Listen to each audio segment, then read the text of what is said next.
ពីថ្ងៃទី3ខែឧសភាកន្លងទៅខ្ញុំនឹងមិត្តភ័ក្តិអ្នករត់ហើយនឹងជិះចិត្តដើរភ្នំចំនួនប្រហែល10នាក់បាននាំគ្នាឡើងភ្នំអរ៉ាល់វិលល្ងាចហើយការឡើងភ្នំអរ៉ាល់នេះមិនមែនជាលើកទី1សម្រាប់ខ្ញុំហើយនឹងពួកគាត់ទេប៉ុន្តែសម្រាប់ខ្ញុំចង់ challenge ខ្លួនឯងថាតើខ្ញុំអាចឡើងភ្នំអរ៉ាល់ដោយប្រើរយៈពេលប្រមាណអញ្ចឹងចាប់ពីថ្មដាដល់កំពូលភ្នំអរ៉ាល់ខ្ញុំបានប្រើប្រាស់ថវិកាវេលា3ម៉ោងនិង12នាទីមិត្តភ័ក្តិផ្សេងទៀតបើទោះបីជាគាត់មិនធ្វើ challenge ក៏ដោយប៉ុន្តែពួកគាត់មានបទពិសោធន៍ច្រើនក្នុងការឡើងភ្នំហើយពួកគាត់សិតតែធ្វើបាននៅក្នុងកំណត់ត្រាល្អៗទាំងអស់គ្នាក្រោយពីពួកយើងបានឡើងដល់កំពូលភ្នំអរ៉ាល់រួចហើយយើងបានចំណាយពេលវេលាប្រមាណ1ម៉ោងកន្លះ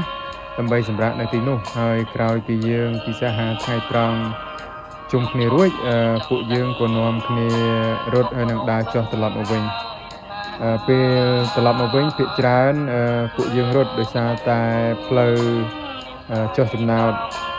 ក៏ប៉ុន្តែវាតម្រូវឲ្យយើងមានការប្រុងប្រយ័ត្នខ្ពស់បន្តិចដោយសារតែខែនេះជាខែវស្សាផងហើយផ្លូវមួយចំនួនរអិលហើយផ្លូវភាគច្រើនទៀតមានឫសឈើមានស្លឹកឈើអញ្ចឹងបើសិនជាយើងរត់មិនស្រួលយើងអាចជន់ស្លឹកឈើឬក៏ឫសឈើអាចឲ្យយើងរអិលដួលបានឬក៏ពេលខ្លះយើងអាចរត់តាក់ជាមួយនឹងឫសឈើដែលទាមទារឲ្យយើងមានការប្រុងប្រយ័ត្នខ្ពស់មែនទែនបើមិនចឹងទេយើងអាចដួលហើយបង្កគ្រោះថ្នាក់ដល់រូបរាងកាយរបស់យើងពេលយើងរត់ចុះមកវិញហ្នឹងតាមផ្លូវក៏មានភ្លៀងបាទចឹងចំណុចមួយចំនួនហ្នឹងមានការរអិលខ្លាំងប៉ុន្តែទោះបីជាយ៉ាងណាអ្នកចូលរួមទាំងអស់គាត់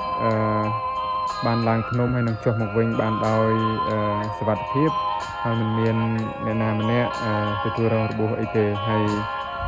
ពួកយើងទាំងអស់គ្នាបានមកដល់ភូមិវិញនៅម៉ោងប្រមាណ4 រសៀលក្រោយពីយើងមកដល់ភូមិវិញយើងក៏បានញ៉ាំអាហារពេលល្ងាចហើយត្រឡប់មកភ្នំពេញវិញ